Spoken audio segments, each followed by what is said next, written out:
ज्या विभागाची जबाबदारी विकासाची त्याच विभागाची जमीन अखेर कोण विकून गेलं आणि 15 एकरचा हा व्यवहार इतक्या महिन्यांपर्यंत कुणाच्या नजरेस कसा पडला नाही, अशा विविध प्रश्नांनी सध्या पुणे जिल्ह्यामधील तातवडे परिसर अक्षरशः धुऊन गेला आहे। शेतकऱ्यांच्या जमिनीचे प्रश्न सोडवणाऱ्या सरकारचे सरकारी जमिनीवर लक्ष नाही असे म्हणावे लागेल का? नमस्कार शेतकरी बंधू आणि भगिनींनो, पालवी अॅग्रिको मधून मी मोनिका आपल्या सर्वांचं आजच्या महत्त्वपूर्ण व्हिडिओमध्ये हार्दिक स्वागत करते।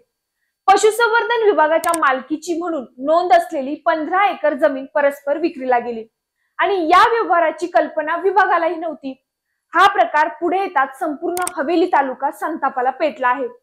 सरकारी मालमत्तेवर अशा प्रकारे अनधिकृत हात फिरवला जाणं म्हणजे शेतकरी आणि पशुपालकांच्या विकासाशी जोडलेल्या स्वप्नांचा उघड विश्वासघात आहे। या गंभीर प्रकरणानंतर महसूल मंत्री चंद्रशेखर बावनकुळे यांनी तात्काळ कारवाईचे देखील आदेश दिले आहेत।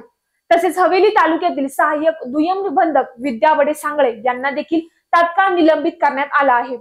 विभागीय सूत्रांनी दिलेल्या माहितीनुसार तातवडे भागामध्ये पशुसंवर्धन विभागाकडे 178 एकर जमीन नोंदवली आहे। या जमिनीतील सर्वे नंबर 20 मधील 15 एकर भाग ज्यावरती इतर अधिकारात विभागाची अधिकृत नोंद आहे, परंतु आता तीच जमीन 33 कोटी रुपयांच्या बेकायदेशीर विक्रीतून बदलली गेली आहे।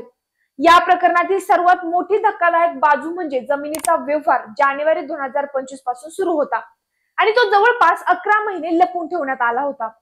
व्यवहाराचे दस्त, कागदपत्र, हस्तांतरणाची प्रक्रिया सर्व काही पूर्ण झालं आहे, पण पशुसंवर्धन खात्याला या घडामोडीबद्दल एक शब्दाने कल्पना दिली गेली नाही किंवा कोणत्याही प्रकारे बोलणं झालेलं नाही। खात्याला दस्ताची माहिती मिळाल्यानंतरच तक्रार विभागीय आयुक्तांकडे दाखल करण्यात आली आणि चौकशीत बेकायदेशीर विक्रीचा संपूर्ण प्रकार उघडीस आला।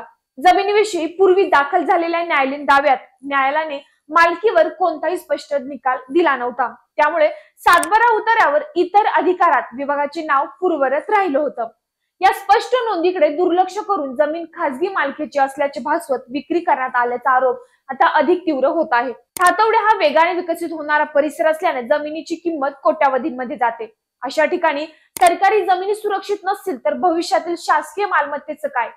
या प्रकरणातील खरी जबाबदारी कोणाची? व्यवहाराला हिरवा कंदील अखेर दिला कोणी आणि जमीन पुन्हा विभागाकडे येणार का? हे आज जनतेचे मोठे प्रश्न आहेत। तर शेतकरी बंधूंनो, आपल्याला काय वाटतं? सरकारची जमीन असताना ही जमीन विक्री होऊ शकत असेल तर यामागे नक्की कोणाचा हात असू शकतो? या विक्रीसाठी कोणी हिरवा कंदील दिला असावा? सरकारी मालमत्ता सुरक्षित नसेल तर सरकारची धोरणे बरोबर आहेत का? तुम्हाला काय वाटतं? आम्हाला कमेंटद्वारे नक्कीच कळवा। तसेच हा व्हिडिओ आपल्या बाकी शेतकरी बंधूंना देखील पाठवायला विसरू नका। धन्यवाद।